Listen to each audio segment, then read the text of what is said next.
Well, today we're going to talk about end-use provisions, something you might come across um, in the customs industry.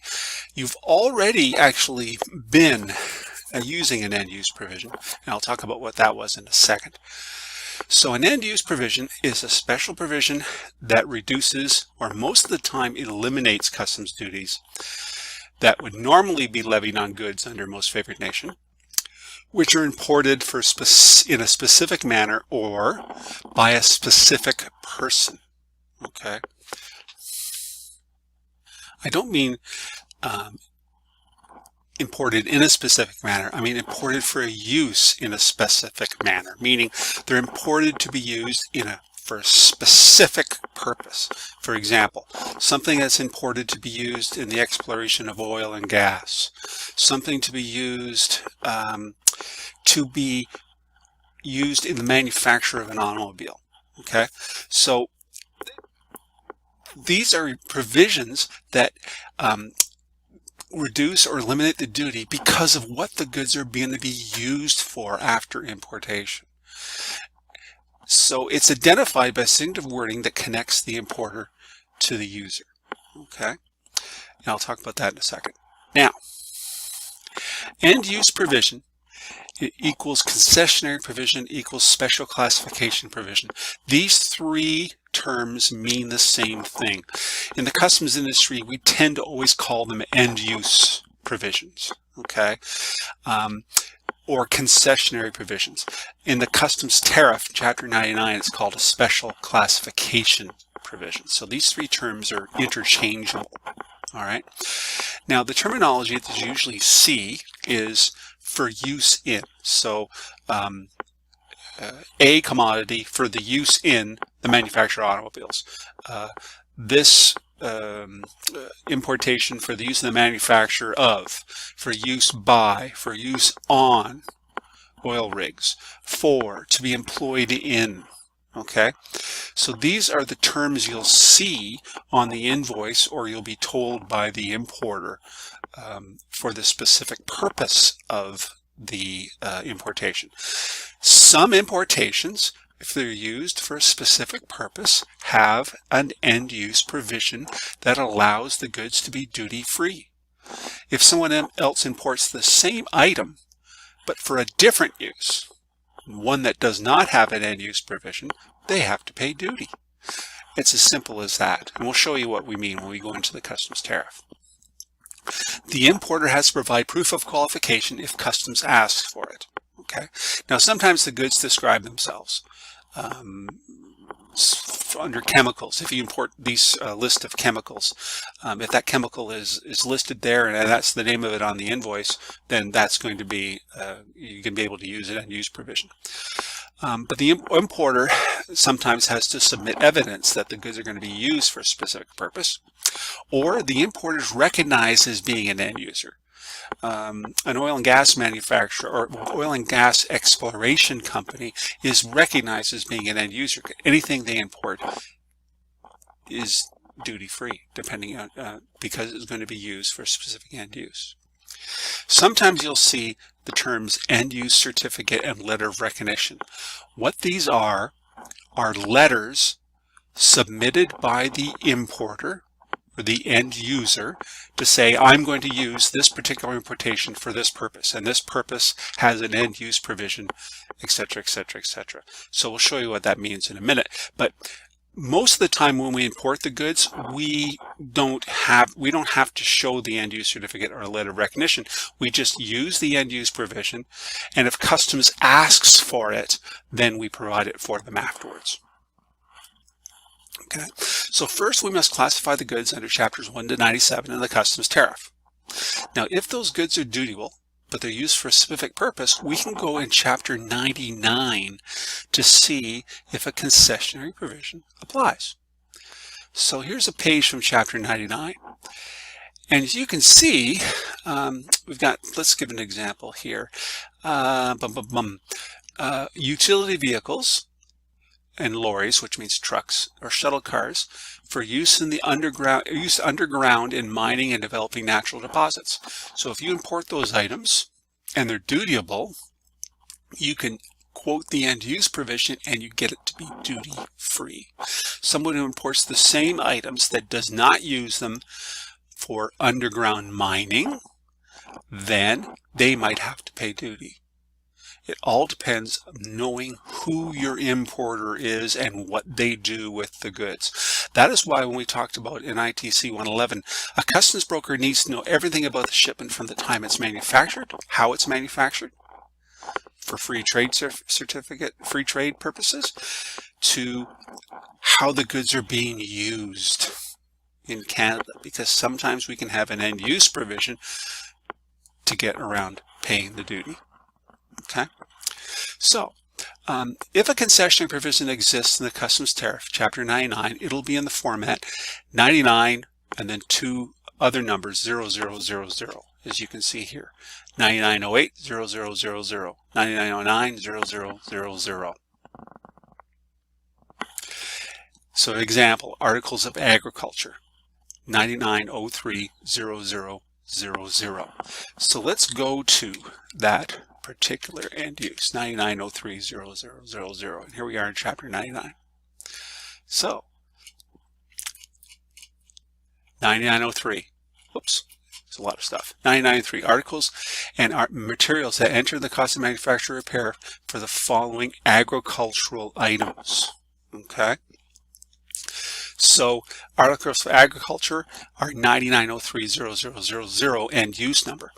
We do the B3 line as normal with the proper HS number, but we add 9903 to field 28 tariff code. And I'm going to go through and do one in a couple of seconds to show you how that works. So here's some examples. Like we showed you before, agriculture, articles and materials that enter in the cost of manufacture or repair of agricultural items. Okay, that's 9903. These are just examples. There are many, many, many more if you go through chapter 99. Pharmaceutical ingredients, there's 27 pages of them, 9913 and 9914. Let me just show you 9913.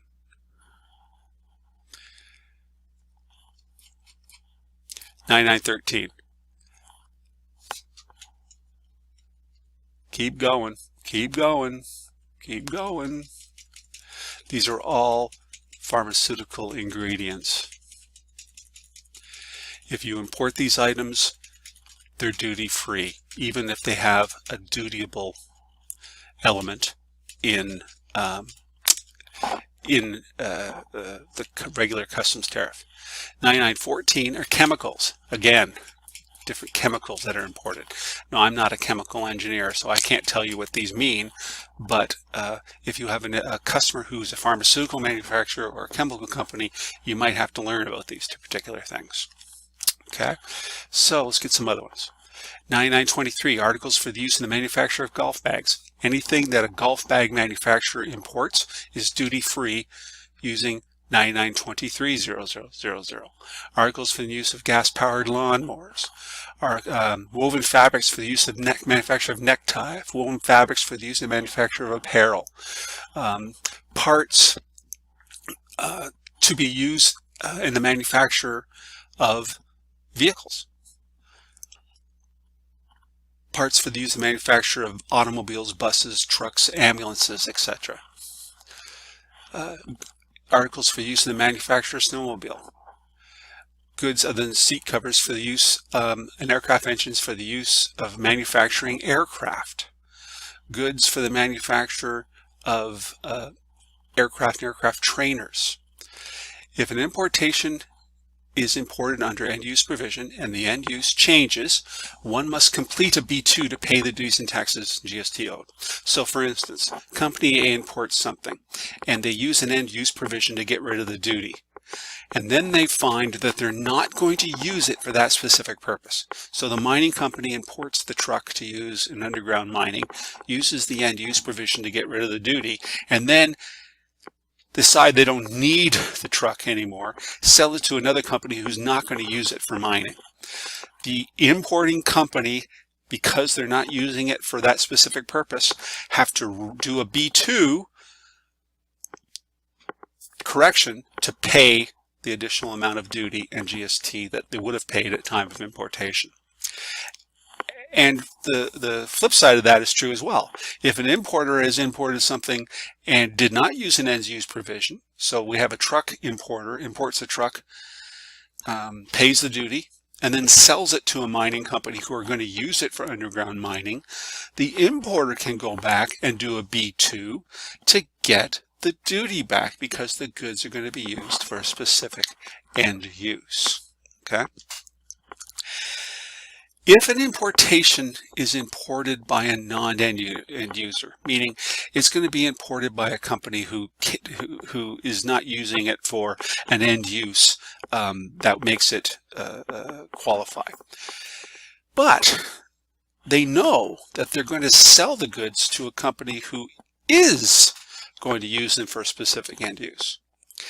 They can communicate with that company and get what's called an end use certificate, in writing permission from the qualified end user. So let's say I'm importing that truck, and I'm just a truck wholesaler, so I'm importing the truck, but I know I'm going to be selling it to the mining company who's going to use it for underground mining. I get an end use certificate from the mining company saying that it's going to be used for mining. Then I'm allowed to use the end use statutory or concessionary provision at time of importation to get rid of the duty, because the goods are going to be ending up going to a proper end user who doesn't have to pay duty. So that's something you see quite often. You'll hear the term end use certificate. That's where it comes from, where an importer who is not going to be using the good for a specific end use that has a concessionary provision, but they're going to be selling it to someone who does. So in order to make the importation cheaper, to get rid of paying the duty, the person they're going to sell it to gives them an end use certificate certifying you're going to be using it for a specific purpose that has an end use provision. Then the importer can use that particular end use to get rid of the duty. So, like I said, first we must classify the goods under Chapter 197 of the Customs Tariff. If dutiable, then we look through Chapter 99 to see if a concessionary provision applies. So, let's use the example, Articles for Agricultural, 9903000. Okay, so we do the B3 as normal with the proper HS, and we find the HS code we use 9903 in Field 28 Tariff Code gets rid of the duty. Okay, so let's show you that specific example.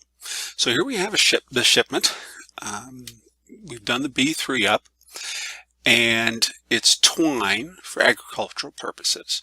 So this is the proper HS number, the value for duty code, and the customs duty rate is 10% under most favored nation. So the value for current incursion is 20,000. This is in Canadian dollars, so the value for duty is the same. Customs duties is 10% of 20,000, and the value for tax is 22,000, and then 1,100 GST. So we find out before we do the B3 that there is a concessionary provision in Chapter 99 for articles in the use into the cost of manufacture and repair, and articles for use in the following of agricultural items. Okay, and it lists all sorts of different items. And the HS number for that particular end use is 99030000.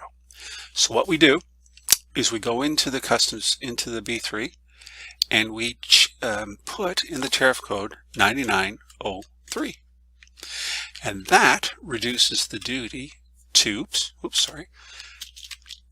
that reduces the duty to 0.